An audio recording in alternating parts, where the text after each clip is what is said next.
in this spot.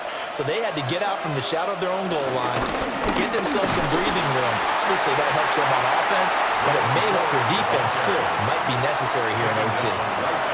No gain on the play there, second down. Offensive line really didn't give him any room to maneuver on that play. Things closed pretty quickly, didn't they? And how about the wrap-up at the end of that tackle? Left no doubt there would be no additional yardage to be found. 2nd and 9 now.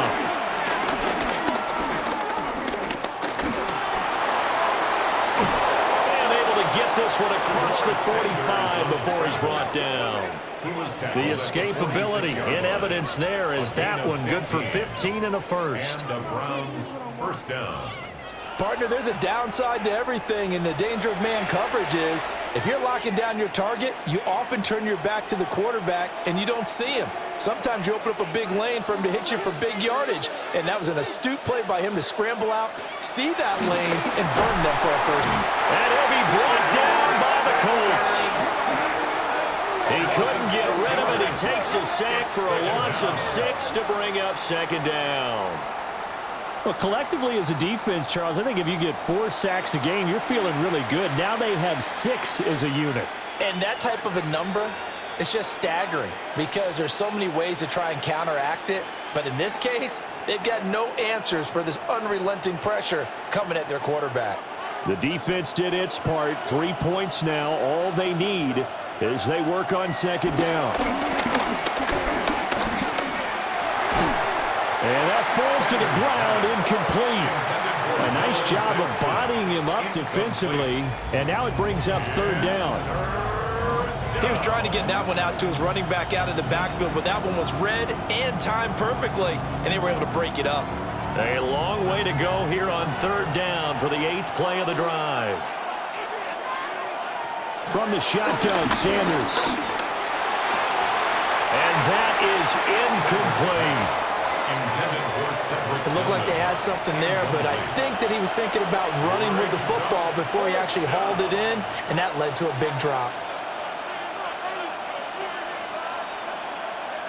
The Browns send out their punter now.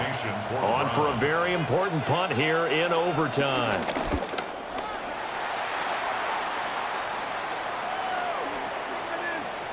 And he couldn't get it to check up. That kicks all the way into the end zone for a touchback.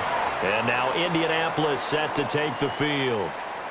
Well, this is a pretty rare situation here, Charles. You get into overtime, neither team coming through with even a field goal on their first drive. So now, sudden death with the time remaining. Next score wins. And now I would say that going at it might be a little bit easier for both teams now because they've eased into overtime. That first series, boy, everything on the line then. Now you've seen what a defense is throwing at you. You can make some adjustments, and all you need is 3 points to win it. Trying to shake off the interception from the last drive. He'll look to throw. And this will leave him a yard short. Nice pickup of 9 yards on first down. A gain of 9 brings up 2nd and 1 at the 29-yard line. Each team's had it in overtime, so next score wins. Here's second down. Back to throw. Jones. A short one there, caught by Warren. A gain of 4 yards. And the Colts first down. 1st and 10 at the 34-yard line. From the 34 now, here's 1st and 10. On the option left, it's Jones. This will be stopped about 2 yards shy of the marker. 8-yard gain, 2nd and 2. Now that's what he can do when he keeps the football. It's not a huge gain, but it shows how hard it can be to stop him. Yeah, and I thought the defense had that one pretty well contained, and in fact, they probably came up and felt pretty good about what they did. Then they looked up and realized he still got good yardage out of it. He's a tough guy to stop. And he is met in his tracks behind the line of scrimmage. What happened there? Was that just a missed assignment on the O-line? It certainly felt like it, but also the speed of the play. When you're talking about defensive end, they want to be ahead of the clock, don't they? They want to be upfield, making plays on every snap. How about his agility there to run that one down?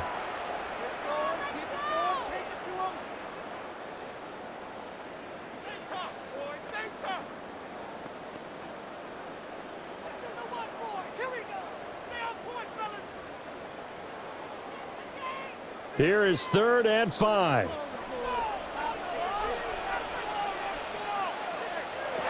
To throw is Jones. That's complete to Pierce. And he is going to have a Colts first down as they're able to get the 3rd down conversion.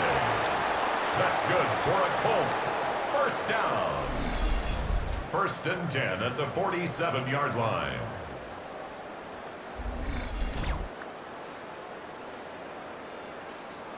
So a 1st and 10 upcoming from Browns territory now at the 47. On the handoff, this is Taylor. And he'll manage to pick up about 4 and 2nd down. He's brought down at the 42-yard line. 4 yards on the pickup. 2nd and 6.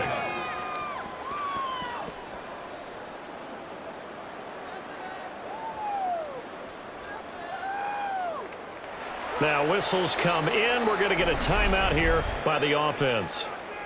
It'll be their 2nd and final timeout, remember, here in overtime. We'll be back.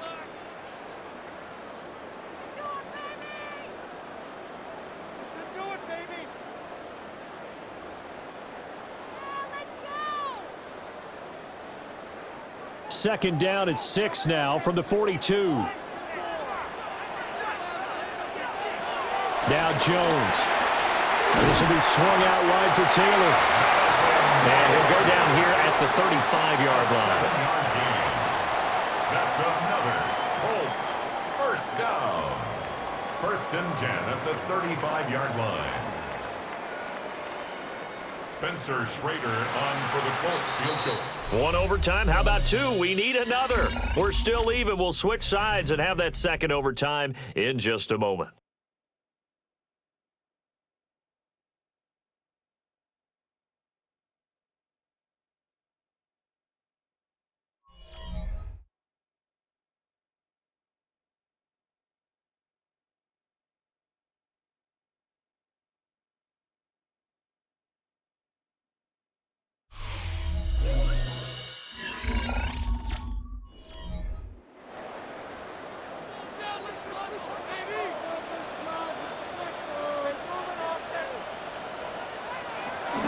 They give to Taylor out of the gun.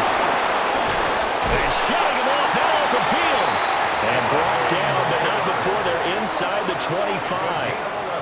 55 yards rushing for him now as he's carried it 13 times. But they're getting ready to go to work now in prime real estate after that last run. Found his spot and picked up nice yardage, didn't he? And now he's got him knocking on the door of the red zone. Back to Taylor on first down. And not able to break away this time as they're going to stop him right around the line of scrimmage. That's going to go as a loss of a yard, and it'll be 2nd down. Overall, I'd have to say that was just really good team defense because, to me, you can't pin that one on the running back. He had no shot there. He had a man in his face immediately.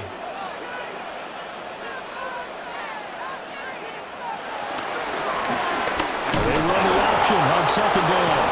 Jones hit in the ball zone. And this is picked up by the Browns. And he brings it back to the house. It's a touchdown. And in a crazy inning, a defensive score wins it. And he has great speed, defensive back speed. Once he got it and took off, there was no catching it. And I know every team tells you to hustle no matter what the play, but there was no chance of catching him. Maybe if it had been a defensive tackle running with the ball, but not in this case.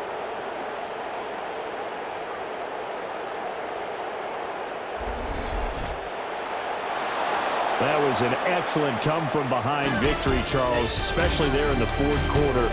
Both offense and defense were clicking. They're going to feel good about this one. Boy, are they ever, because the deficit they faced certainly wasn't small.